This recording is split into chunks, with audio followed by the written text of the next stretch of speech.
And now it's time for Drive By Destroy. So, what have you got for me this week? Because you've done it this week, actually. I've done it again, and I am very happy with it. I think you'll be quite pleased. Have you excelled yourself on the James Hunt Formula 1 car selection? I have. I'd like to introduce you to our Drive By Destroys for this week.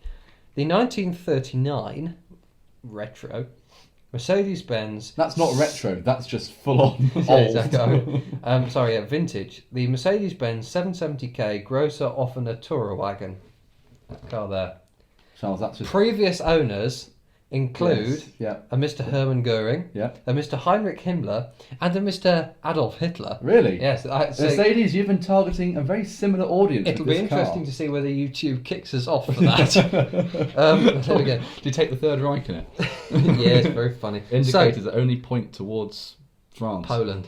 That's a Top Gear quote. Oh yes, it is, isn't it? Yes, yeah. Anyway, so Mr. Adolf Hitler's previous car. There it is for you. It's not a bad-looking car. Second of all, we have the Mercedes 600 Grosser. So now I'm Imi Adin. Idi Amin. Idi Amin. Other previous owners: Saddam, Chairman Mao, which Saddam? Tito, and the K-pop band that is Kim Il-sung and Kim-Jong. Really? Yeah, they both had that. For God's sake. And then we have another K-pop You never band. clarified which Saddam it was. It's Hussein, obviously. Oh, that's going to get us kicked off too. And then, again, you can sort of see a bit of a theme developing here. We have the Mercedes, again, the Mercedes S-Class, which is a funny thing that I can't remember. Who drives this one? Kim-Jong. Oh, he's the clientele for this car. Yeah, the breakout member of the previous K-pop band. Yes, you are. Mercedes catering for the dictator. Well, it's interesting because what is going on here? We'll put it on the screen. Yeah, obviously you'll be seeing what is going on here? Well, you see, you've got the 12 men that run alongside. Does that come with the car? So the proviso to this Drive By Destroy is whatever you do with this car, it comes with the 12 men, and that's appealing to you. So you have the 12 men suited and booted running alongside you, looking like the backing dancers to a K-pop band. There's a lot of K-pop going on here. So that's what we have. So we'll run. Is it NK-pop? North Korea pop. NK-pop. Which you haven't heard the songs of because they haven't been released from the country. The Democratic People's Republic of K-pop band. So we'll start with the 770k. Taken straight off YouTube this week. This particular car spent its life in Tennessee after 1946, previously captured by the French army and then given to the Americans. Ended up in America. Interesting, because a lot of Nazis did go to America. Recently spent most of its life in Scottsdale, Arizona. And was sold from there. Who drives that car? Well, a chap owned it who was a tobacco magnate in Tennessee. Do you think he realised the categorical significance of that car? He did that. He says he put about 40 kilometres on the car, so it's got about 21,000 kilometres on the clock. And 40. Straight eight supercharged engine, kicking out 230 brake horsepower. Supercharger was optional. The previous owner was a man on a mission. He got into Poland very quickly.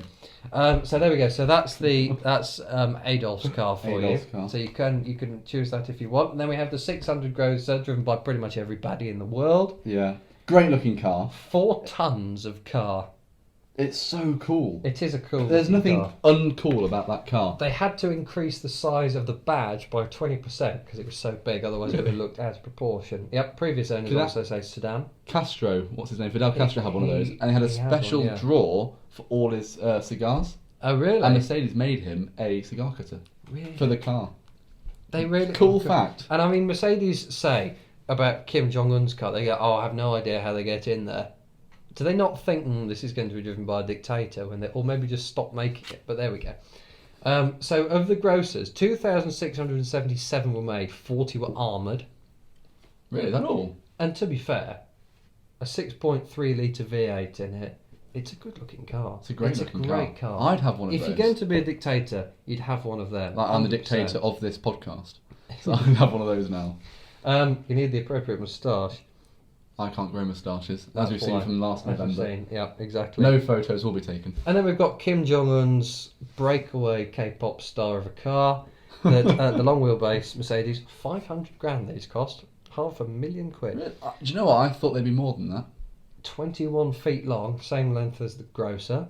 How long is Trump's beast thing? Not his actual beast, but his car, the beast. I don't know. I'm not sure. I'm not sure Donald Trump's packing much of a beast, if I'm honest. But I don't think I've thought about it all that much. No. Bulletproof floors, windows. Take AK-47 fire if it wants to. And then I was reading about how they get in, how they get them there. Oh, how what, actually into North Korea? Because they won't export them there. No. So I read that... I'm amazed you've actually got a photo of it. One of these particular cars was shipped to Japan, then the ship appeared in South Korea, then went to Russia, where it was supposedly carrying coal, and then appeared in South Korea. Carrying waters what? Again, coal. Coal? Yeah, which I assume is what... It's a very environmentally friendly car. Absolutely. 2-turboed V12, 523 horsepower, 664 pounds-feet of torque. Previous owner, Greta Thunberg. Oh, absolutely. Yeah, no, like we said, that runs on Greta Thunberg, doesn't it? It really does. So there are our cars. I also brought out some honourable mentions of cars. Oh, Dictator honourable mentions. Honourable mentions of cars I could have included, but the big ones were all the Mercs, so I thought, why not? That is Colonel Gaddafi's specially commissioned electric Fiat 500 with no doors on it. That looks like it's been taken straight out of Call of Duty. It does, actually, yeah, it does. That, you see some rebels pushing it there. How cool would that be to race with the National Trust? Oh, exactly. Oh, yeah, that's a good idea, quite cool, actually. wouldn't it? But, I mean, Colonel Gaddafi did some terrible things. Yeah. He was not a nice man. But I'll give him a pass on his motoring choices, because that is quite cool. I love the no doors and the teak arrangement going on there. I've just noticed something. Why? He's got the same wheels on that car that I've got on my Manifesto. Can't they? They're all the best idea. And he's got the red calipers on that. He's got, what are they called? Cup 2s? Are they Cup 2s? No, calibers. They're the tyres on my car. Oh, yes, you Cup 2. Yeah, well, it looks a bit like it. Yeah, the caliber... any thieves come on or something like that. Yeah, you can make them up. Lovely Look wheels. at that. That's awesome. Big fan of that. And then other honourable mentions... That's brilliant. Was Joseph Stalin's ZIS 115. Is that what it's called? Exactly. I've always wondered what it's called. It was interestingly... What was the grill modelled off there, Charles? Funny you should say that, because it was a reverse-engineered version of the 1942 Packard Super 8. So they nicked one and then re-engineered it and came up with it as their own core. And, of course, what else are we going to include except the honky red flag? Beloved by the man himself, Chairman Mao. Right there. What a man. We've talked about the honky at length in previous episodes, but the older version I included there. So, is it my turn to go first? What will you be doing with that this week? Hitler's 770K. Yeah. Kim-Jong-un's S-Class thingy and the grocer. What are you doing? Right. Would you like me to go first? No, I'll go first. No? Okay. I think I know what I'm going to do. Really? Yeah. So I'm going to be driving Kim-Jong-un's. S-Class. Yeah, because I want to just have the special formation of the men around my car. Yeah, but hang on. What about when you're going on the M1? They're going to have to turn to Usain Bolt. I hire a load of Usain Bolts alongside so they can keep Korean up. Usain Bolt? Yeah. Fair enough. They probably have one hidden away somewhere, don't they, in North Korea? Yeah, probably. Yeah, there's someone in an internment camp there that would fit the bill. God, that's a bit dark, really, isn't it? Carry on. I need some more light-hearted news to bring up this by this joint, don't I? No. I think this is good. So therefore, I would buy the grocer. Because I think it's really cool. It is a cool car. It's a really cool car. That would stack up well. And you feel a bit cool. With the air horn driving that that around. as well. Obviously, I'd be destroying Hitler's car because it just deserves to be destroyed. Not like, a lot of history you should kind of keep. That should just kind of go on the slip. I think that should just go away. Fair enough. Okay. Probably very politically correct there, actually. What, to say that? Yeah. I would go the other way. Would you not drive Hitler's car? I'd drive the Hitler wagon. I'd drive his car. Do you have a special man in the back to give you signals? What? Don't die! Oh, I was going to do it then. I was going to do the arm movement if you're just listening to this. I was about to do that. There you were. But in a directional way. Absolutely nothing to do with any right-wing connotations there. So I would drive the 770K because I'd just quite like to drive it. Was that... Really? Yeah. What was that? That was very mean. You're not going to destroy it? No, I'm not going to destroy it because I'd just quite like to have a go in it. I'd go in it. I would like to buy, like yourself, the 600 grocer because it's just, like you say, really, really cool. Would you have an armoured version? Pardon? Would you have the armoured version? Yes. Or would you like a more sporty, lighter one? No, I'd have the armoured version. Yeah? Okay. Yeah. I get a lot of hate at the moment, so I just... Yeah, fair enough. No, and then I would be destroying Kim-Jong. Oh, but hang on, what happens to the men?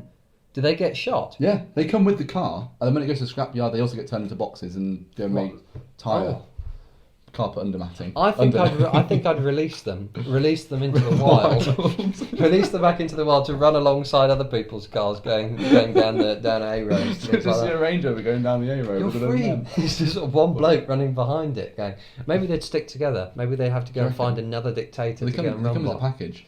Yes, I think they probably do. Yeah, they do. It's a baggage deal. What a load of crap. You can have the 13th man for when the other one gets tired. Yeah, the 13th man. Yeah, you keep him in the boot.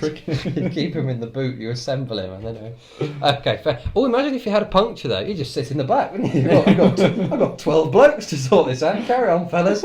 You just drive around driving over massive potholes, waiting for them to lift the car up for you. So I would be buying the grocer. Driving the Goering wagon. The Goering wagon. The Herman wagon. The Herman. I can't think of anything funny there. I'm telling you, this is the stupidest thing we've ever done. Probably the most politically incorrect as well. It is, yeah. And then I'd be destroying Kim-Jong-un's car just to see the look on his face. Probably wouldn't change that much. But he's got a very stable face. Interesting, wasn't he? He's not got a stable government. No, he hasn't actually. So, actually, tells the world he has. Out of the honourable mentions, what would you choose? 500, the Zis, and the Honky. Oh, definitely the 500. You buy the Honky. Buy the 500. The 500, yeah. I would too, actually. It looks really cool, and the car without doors just looks so much better. I would, I think it does. Here with the teak. And I think the gold on it and the whole colour scheme was really good. It looks really. It's a shame it was owned by Gaddafi. Yeah, that's I was going to say some expletives. Maybe get one of his. Maybe he keeps one of his golden weapons in the glove box because he had a lot of golden weapons apparently. Oh, maybe yeah. So he is the man with the golden gun. Was the man with the golden gun. Was the man with the golden gun before he got murdered. Yeah. Anyway. So I would buy the 500 because I love a 500, especially an electric one. Fair play to Gaddafi. I saw it. It was quite. Hang on, I no. Please let me clarify when I say fair play to Gaddafi. What I'm actually, he did have his eye on the future with a bit of electric car going on there, so I'll admit that. He's a terrible man, though. Yeah, no, I'm not trying to say that Gaddafi is a nice bloke, but smart choice with the Fiat 500. That's what I'm going to say. I'd drive the Honky.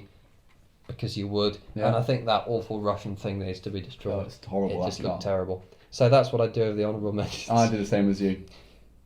So next week we're going to pick modern dictators or something like that. We'll have massive red dots here. Yes, exactly. Yeah. Who else? We're going to pick murderers' cars next week. The Craze. The Craze car. The Craze car. We could do that actually. To be fair. The Yorkshire Rippers car. 420G. They had, didn't they? Had some 420G Jaguars. What else is the Yorkshire Ripper. He was a murderer. He took Reliant Robin, didn't he? Yorkshire. Anyway, bit of a difficulty to get away from the police. Anyway, oh God, we've really got to stop this. Let's stop this. Stop this. We'll carry on. Right. Thank you very much for watching this instalment of Dictators. Thank you very much. God knows what we're going to put the title as this week. They can't include anything.